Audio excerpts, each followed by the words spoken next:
Amar Cheskia, Amar Rav Yirmiyah, Mishim Rashim ben Yochai. We're on the first column, the last line on the first column. Cheskia says in the name of Rav Yirmiyah, who said in the name of Rav Shimon ben Yochai. Kol ha-mitzvot kulam.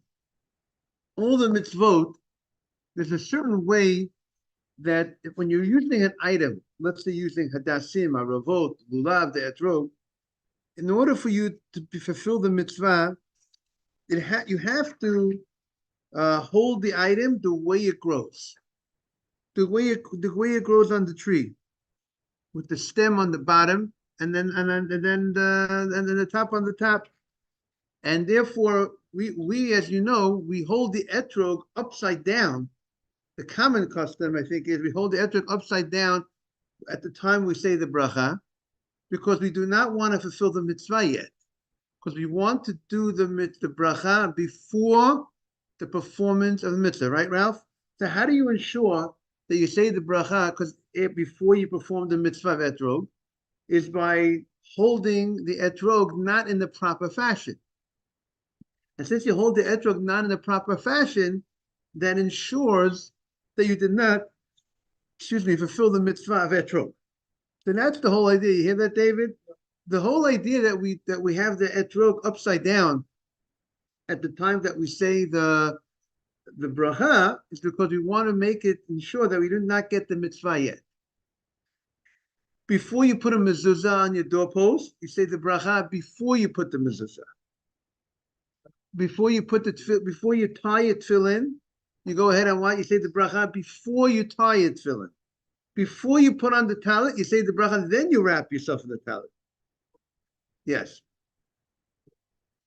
So the people were calling here, Chizkiah, these are all Tana'im, or these are all these guys? So this is right.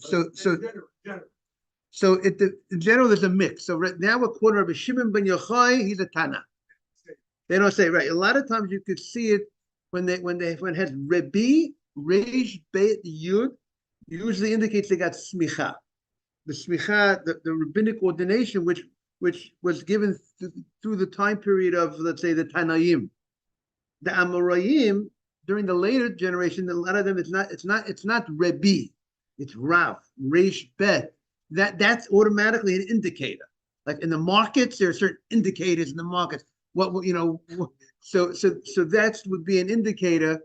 Got to talk your language a little bit. So that's an indicator. That's gonna anytime you see Reish Bet, Rav Yochanan, Rav Zera.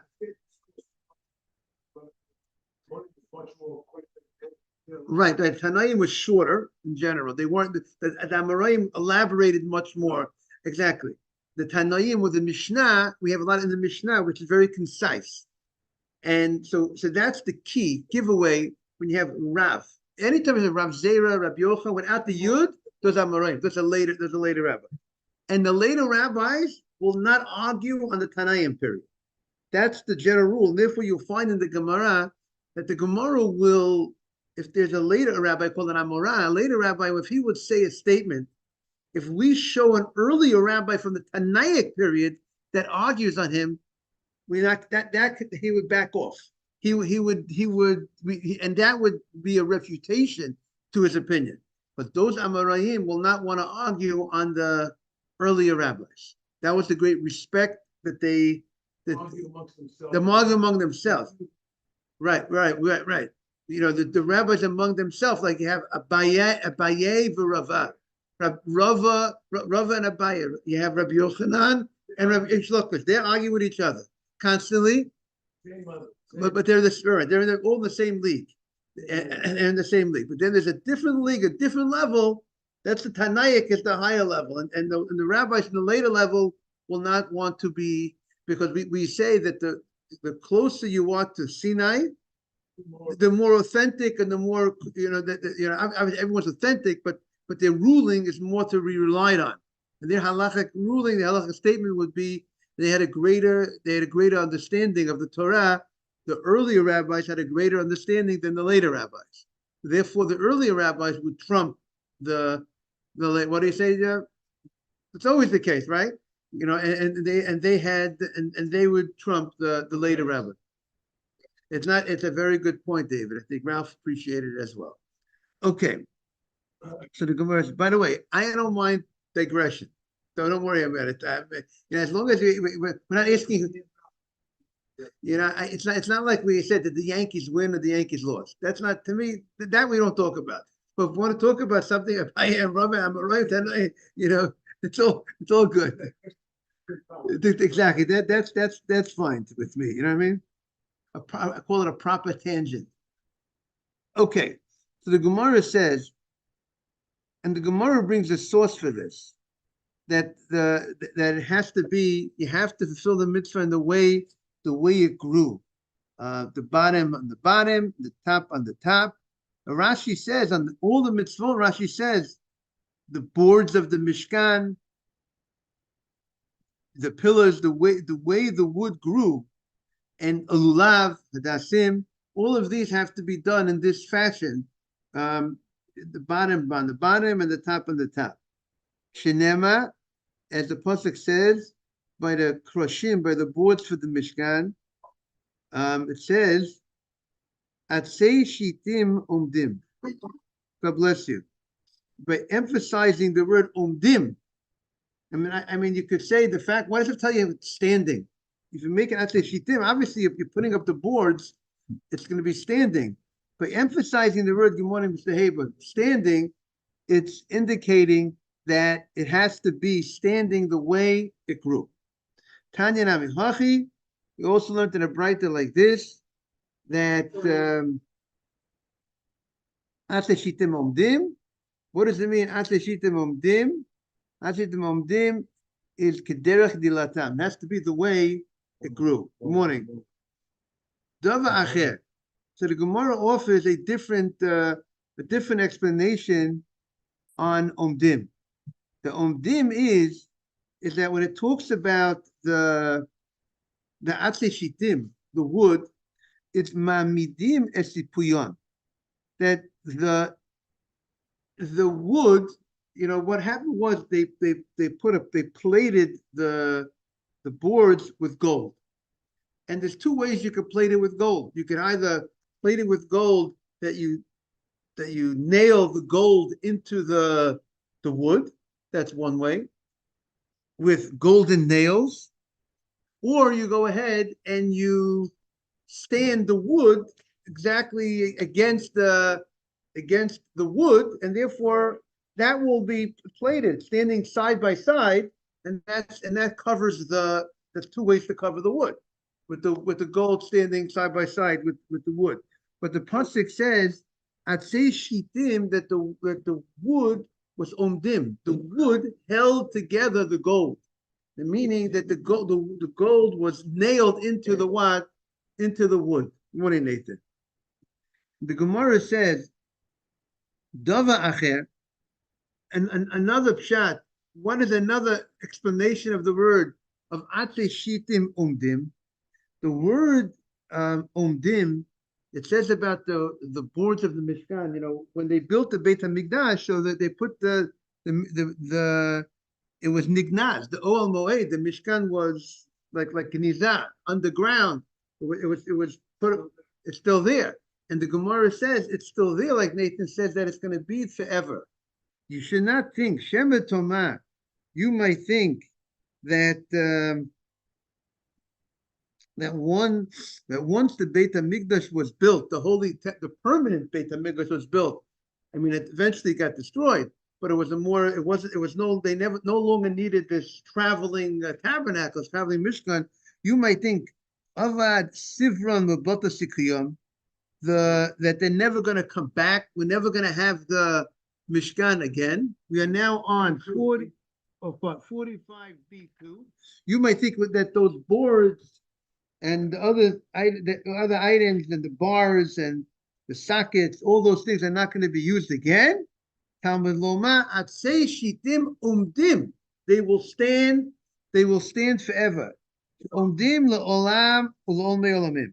They stand forever, and even though And there's a beautiful idea from the Maharsha. The Maharsha says that means it's then that even they don't get wormy and ruined, with thousands of years. What will happen to something is that it would get ruined. What? Dry climate underneath the ground, and we say it's always going to remain, and then we have to see exactly what use they're going to have in the future. But they're going to remain. They're going to be here forever. V'amar Cheskia, Amar Rabbi Yirmiyah. Morning, Adam. Amar Cheskia, Amar Rabbi Yirmiyah, Mishra Shemir Chai. So now we have other statements regarding from Rabbi Shimon ben Yochai. Yochel ani liftar es kol haolam kulo min hadin.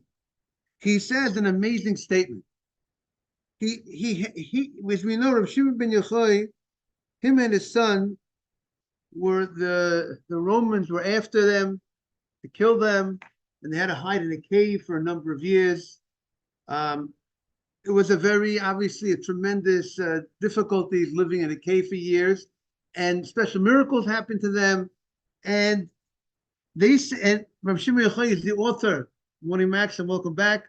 The author of the Zohar, and he says, Yochel ani, I have the ability to free the world, the whole world, from judgment. The way Rashi says, all the Averot, if Hashem would want to use my merits, Rashi says, in my merit, I have the ability to take all the sins of the people in the world, and from the time that I was born, and I could go ahead and exempt them from punishment in the next world. If Hashem would want to take my merits, cash them in, my merits could cash in. I have enough cash in the bank to go ahead and buy and pay for everybody, all my merits, to pay for everybody's sins, so to speak, and they would be exempt from punishment. You're simply telling the truth. And he's willing for Hashem to take, to take his merits, good morning, and to atone for the Jewish people. I'm happy. He's happy that to cash in all those things that he did. Like someone says, I want to sell you my olam haba or something, that type of idea. Can you sell you an extra account? But he's saying, I'm happy to atone for all the sins of the generations. Now, he had a son. Then he says, and he continues, Vilmale Elazar b'niyimi. If Elazar, now, some learn a different shot, that he's saying something else. We find in Sodom, what did Abraham say? Abraham said, if there are 10 righteous people in Sodom, Hashem, will you destroy the city? Hashem said that there's 10 righteous people. The merit of the righteous people will save the city from destruction, even though the city is what? Right, he started what's not right. So exactly, he tried to do a deal, right? He had to figure out how to do the deal. So he's saying that my merit could save the world. My merit that I have, not necessarily the first shot that Rashi says that you could save the world from punishment for the time that he was born, but rather his merit, he knows what he went through. He knows, as Mr. Nathan said, he knows who he was. Like they said about Moshe Feinstein, he knew who he was. You could be humble from today to tomorrow. There's a famous story about Moshe Feinstein, I think that's told, that there was a question about a certain operation that he might have needed. And he was asking the doctor a lot of details. And supposedly the story goes that they wanted to know what is he wants all these certain details. He says, Mashiach will come and there'll be a Sanhedrin. We'll have the Sanhedrin back, the great Jewish court of judges. I want to know if this is a blemish that would invalidate me. So he knew who he was, but he could be the most modest person, but it doesn't mean you still have to know who you are. And therefore, when it came to halacha, Moshe Feinstein, he wasn't going to bend. There were certain things that he said that might have been very controversial. and people weren't happy because it wasn't, it didn't sound, it might whatever it was, but he didn't bend. That's that. Yes, you want to say something?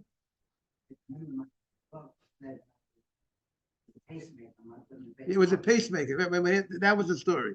When they put a pacemaker, he wanted to know if that's a thank you. If that would be what's involved in the operation. Talking about he passed away 37 or something close to 37 years ago. So we're talking about a number of years ago, and he wanted to know what was that, what's the story. So he's saying, in my merit, I could have saved the world from destruction. The same way 10 righteous people could save the what? The world, the city of Sodom. If you have 10 people, 10 righteous people in the city, so he says, my own merit would save the world. Not necessarily from the punishment in the next world, at least save the world from destruction.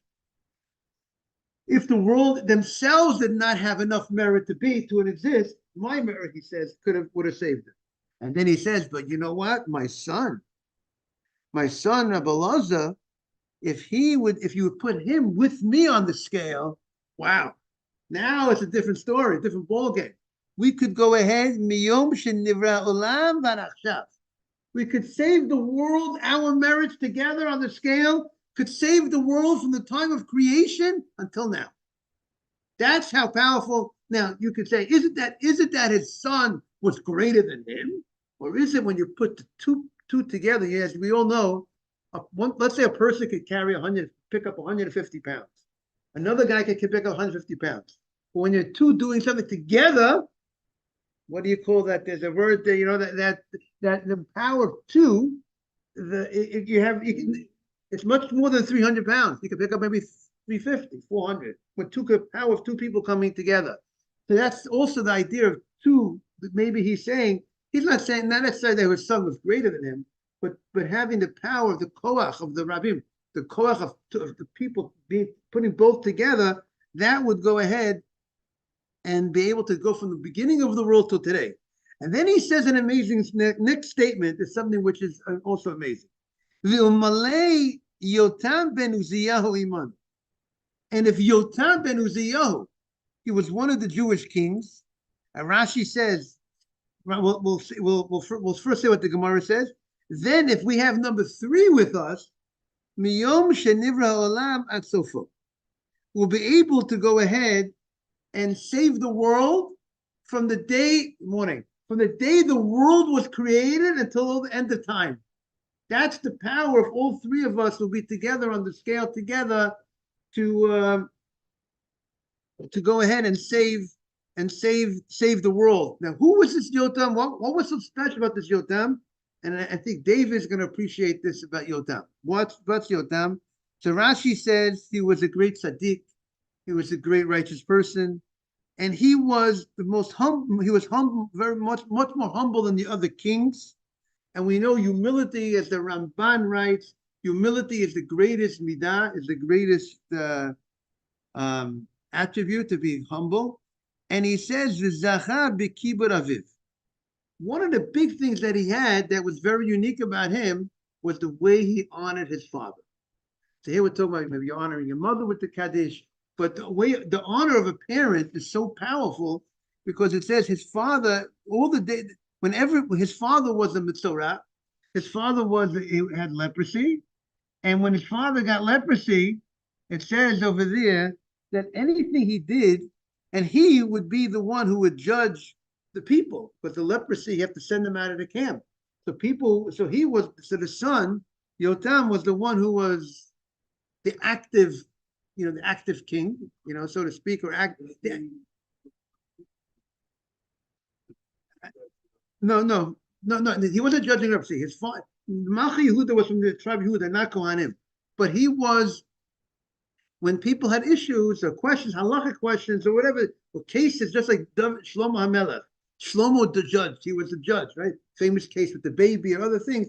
So this king, when he was judging cases, so he would say, he acted as the judge. His father had to be outside the camp. His father had leprosy. So he had to be separated from the people. Like the pasuk says, but Dud Yoshev, you have to stay, isolated. He was judging the people, he did not make himself king. He did not say, I'm the acting king. No, I'm just here. my father's not able to, I'm assisting. I'm the assistant. So he could have taken the honor because he's the acting king. You could say the president, the king is in exile or whatever. The king is not available. So now I am in charge of the. No, he did not. He did not put on the crown during that time period. And anything that he would always quote his father. Everything that he would say, he always quote his father, always showing that great respect. So we see an amazing thing how Rashi highlights the idea he was righteous, humble, and kibbut of aim, and the honor of his parents. Those three, that's the winning three. Tremendous, and that the power of that is unbelievable. So therefore, what I took from this is that everybody knows how important it is to be a righteous person, be a humble person, but to focus in on the being so honorable to one's parents, to realize how up there that is. The merit of that's what sticks out. One of the great things that sticks out about him, like we found about Esav. Yaakov was afraid of Esav. And the obvious question, why is Yaakov afraid of Esav? Yaakov has so much. Yaakov's been spending his life with so many doing Torah, learning Torah all these years. But Esav has this thing, one thing that he doesn't have, that Esav was taking care of his parents for those 22 years that Yaakov was away. So that honor of Yaakov was afraid. One of the commentators say he was afraid of the kibbut of aim, the merit that Esav has in that mitzvah, the power of that mitzvah. Because every mitzvah, there's no, it's not a wash. Whatever you do, a person does wrong, he gets punished for. Whatever he does right, he gets rewarded for.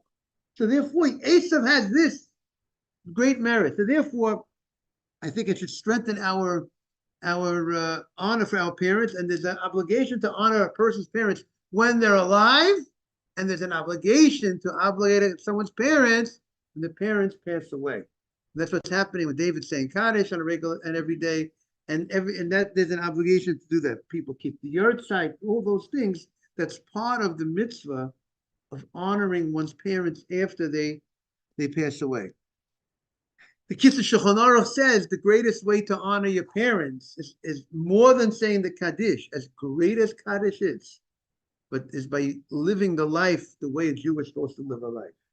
Living a life, keeping Torah and mitzvot. In the Lower East Side, I heard about the stories about the gangsters, the Jewish gangsters that would come in to say Kaddish with the coins in the pocket. And they're always touching their pockets because, as you know, a lot of these people most probably had ADHD, most probably.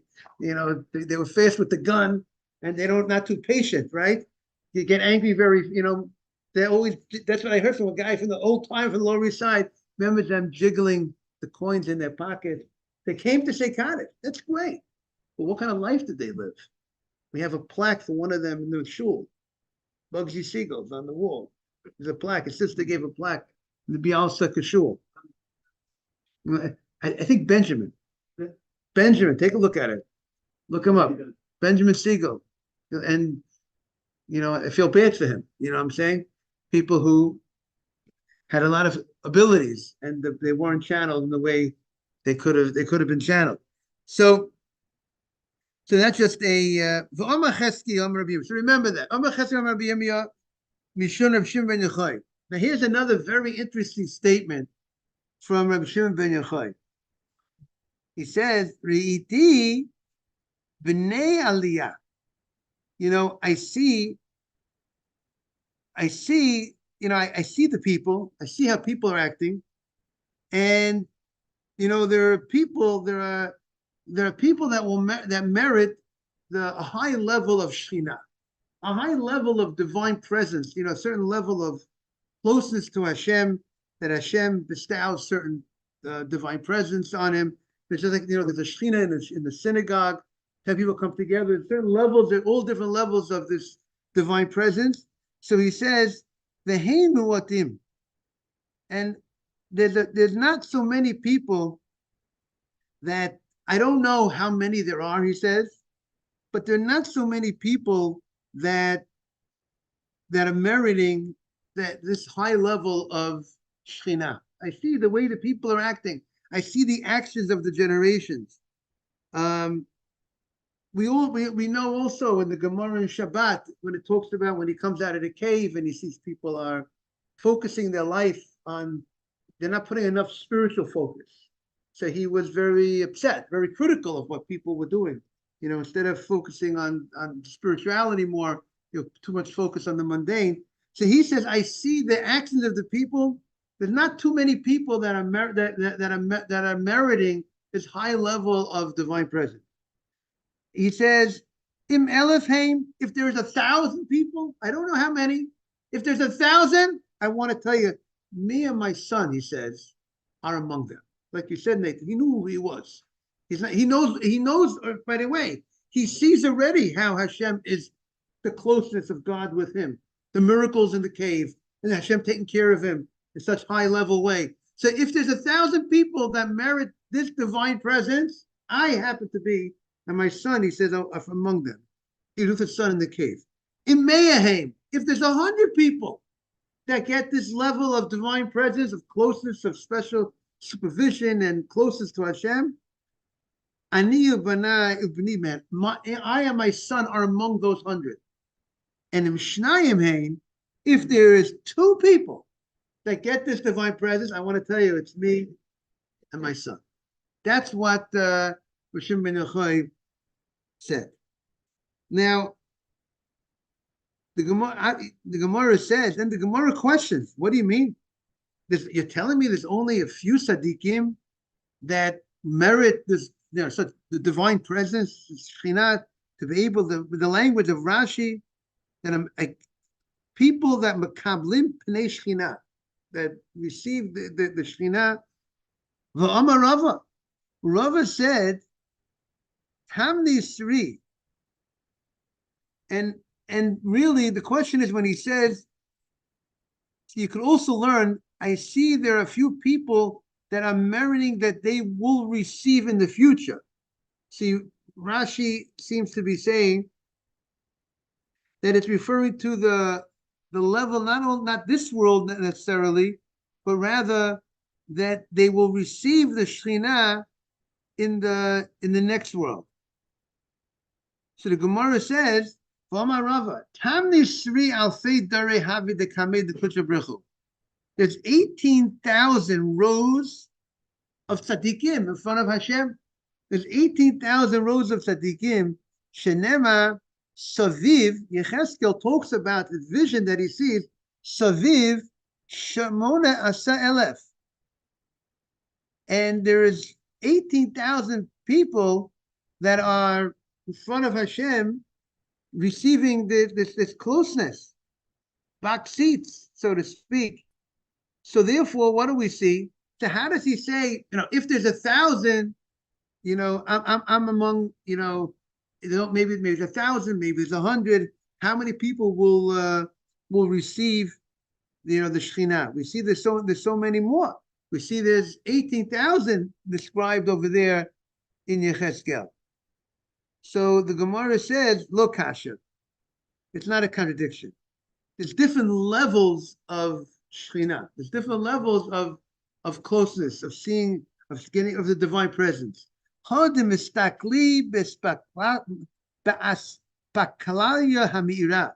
they're able to go ahead and see, so to speak, there's like in a very clear, like it's like a clear screen, so to speak. It's a very clear vision. They're able to be close to Hashem in a very Moshe Rabbeinu had that as Spakla Miria, right? Right, that's how we refer to Moshe Rabbeinu. So he says, the 18,000, the lo mistakli b'spakla Miria, that it's a clear vision. The screen is a little darker, so to speak, thicker, and therefore, but yes, they will receive the Shekhinah, but on a different level. So the Gemara says, "Mistakli b'aspalaka meira mizuta kolehai." But nevertheless, are you telling me people who will merit a very clear vision are so few? But hi, v'ha'amar Abaye. Abaye says, meaning he had a question. Rishon ben Yochai says, how many people will there be? Will there be 1,000, 100? And you know what? It might only be two. And me and my son would be, if it's two, me and my son will be the ones that will receive that level of Shekhinah in the next world. But what do you mean? Abaye says, Lo pachot alma mitlasin the shit tzadiki. The world doesn't have less than 36 tzaddikim. There's at least 36 tzaddikim, the mekable apeshchina b'chol yom, that there are 36 tzaddikim in every generation that will receive the Shekhinah. So if you're telling me there's only possibly two tzaddikim, but we see there's 36 tzaddikim. Shenema, as the pasuk says, Ashrei kochoche lo equals lo. The word lo is 36. Lamed vav is 36. Is kolosim v'shite have which refers to the 36 people that anybody, it says lucky is the person, fortunate is a person who's looking to be from those 36 righteous people that will receive the Shekhinah. So we see there's at least 36 people. Every generation has at least 36 people. So what is his doubt of maybe there's only going to be two people? There's possibly only two people that will receive the Shekhinah, that divine presence. So the Gemara says, look, Kasha, it depends. The tzaddikim that Abaye is talking about, there's at least 36 tzaddikim that will that level in every generation. That is people the Eiliv Bar. They're only able to enter, to be able to get that level of Shekhinah. They need to have certain permission. Rashi's, they're going to need certain permission to go into that space, so to speak, to be able to receive that level of Shekhinah. But the Eiliv below Bar.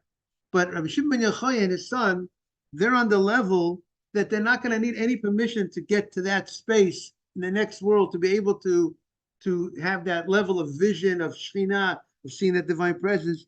They could enter without any permission. And the way one of the commentaries say over here, they don't have to wait outside until the angels that are in charge over there give them permission, but rather they could go in right away. Okay, the Gemara continues. B'shat b'tiratan. We said in the Mishnah that when they left, we spoke about the Aravah. Welcome, thank you for joining. We spoke about the Aravah. There was a special mitzvah in the Mikdash that every day in the Mikdash had a special mitzvah in 7 days to take the lulav and the etrog and that's Aravot. There's a special mitzvah of the Torah for 7 days in the Mikdash. There was another mitzvah, halacha Moshe Sinai, of the Aravah, that they would take the willows and they would go ahead and they would either go around the Mizbeach with the willows, with the Aravot, according to some opinions, or they went around with the lulav, the Mizbeach, but they placed the Aravot at the sides of the Mizbeach. We learned about they were 11 amot high. Tremendous. Aravot was a separate ceremony that was done, separate mitzvah was done with the Aravot. And when they left, they said something when they left. The Mishnah said, what did they say when they left? They said,